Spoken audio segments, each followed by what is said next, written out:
नमस्कार साथियों, HP Sanskrit study point में आप सभी का स्वागत है।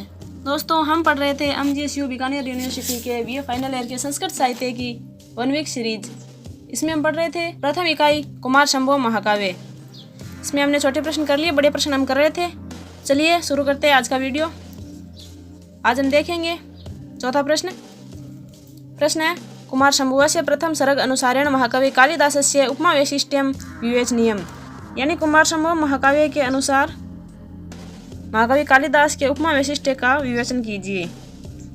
कहा भी गया है कि उपमा कालिदास से अर्थात उपमा कालिदास की है। तो चलिए देखते हैं।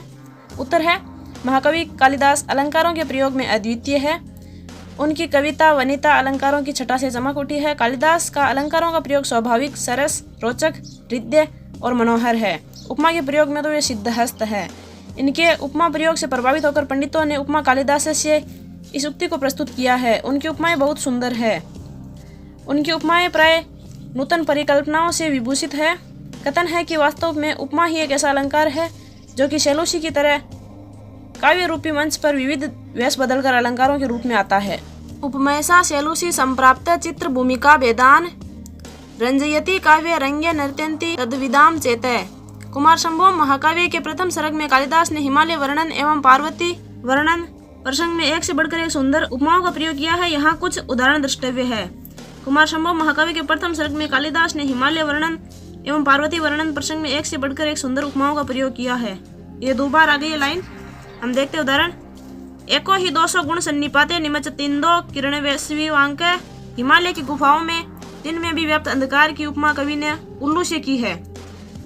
दिवाकराद रक्षति यो गुहासु लीनम दिवाभीत मित्वा अंधकारम। अर्थात हिमालय दिन में गुफा में छिपे हुए अंधकार की सूर्य से रक्षा करता है।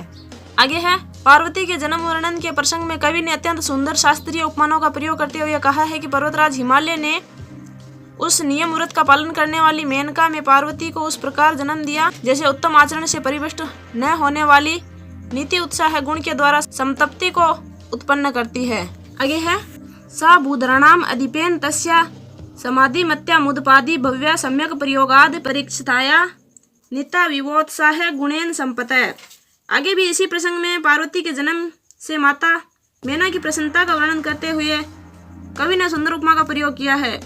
तया दुहित्रा सुत्राम सावित्री स्फूर्त प्रभा मंडलया चकाशे विदुर भूमिर नव मेघ शब्दा तुद भिन्नया रत्न श्लाकया।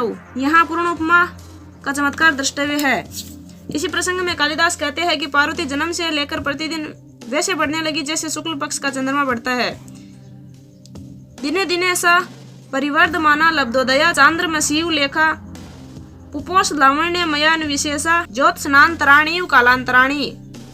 आगे है पार्वती के द्वारा हिमालय की शोभा एवं महात्म्य के वर्णन प्रसंग में मालोपमा का सुंदर प्रयोग करते हुए कालिदास कहते हैं कि उस पवित्र और कल्याणी पार्वती से उसका पिता हिमालय वैसे ही पवित्र और भूषित हो गया जैसे अत्यंत प्रकाशशील दीपशिखा से दीपक तेजस्वी प्रतीत होता है। गंगा से स्वर्ग का मार्ग पवित्र होता है तथा संस्कारवती वाणी से विद्वान शोभित होता है। प्रभा महत्या शिखयेव दीप स्त्रिय मार्गयेव त्रिदिवस्य मार्ग संस्कारवत्येव गिरा मनीषी तया से भूतश्च विभूषितश्च। पार्वती के नवयौवन का यथार्थ एवं विशिष्टपूर्ण उपमानों से रमणीय चित्रण करते हुए कालिदास का उपमा प्रयोग दर्शनीय है। कहते हैं उन्मीलितम तुलिकयेव चित्रम सूर्य असुभिर भिन्नम विवारविंदम बभुव तस्यास चतुर्सरसोभि वपुर विभक्तम नवयौवनेन। इसी क्रम में पार्वती के मधुर स्वर के वैशिष्ट्य का सुंदर उपमान द्वारा वर्णन करते हुए कालिदास कहते हैं कि मधुर भाषिणी पार्वती के अमृत वर्षा मधुर स्वर से बोलने पर मधुर कंठ वाली कोयल की कूक भी उसी प्रकार कटु लगती है जिस प्रकार अनजान व्यक्ति के द्वारा बजाई जाने वाली विषम स्वरा वीणा की ध्वनि स्वरण करने वालों को कर्ण कटु लगती है।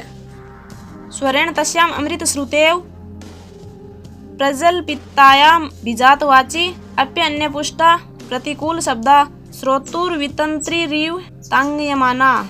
इस प्रकार कुमार संभव महाकाव्य के प्रथम सर्ग में जगह जगह उपमा के सर्वोत्कृष्ट उदाहरण प्राप्त होते हैं जो महाकवि कालिदास के उपमा वैशिष्ट्य को चरितार्थ करते हैं। अब देखते हैं महाकवि कालिदास के औपम्य विधान की कुछ विशेषताएं अर्थात उपमा के प्रयोग की कुछ विशेषताएं। कालिदास की उपमाएं पात्र तथा परिवेश के अनुकूल होती है अतः उनमें स्वाभाविकता और सरसता होती है। उनकी उपमाओं का क्षेत्र अत्यंत व्यापक है। उनकी उपमाएं लौकिक और अलौकिक दोनों ही क्षेत्रों में संग्रहित है।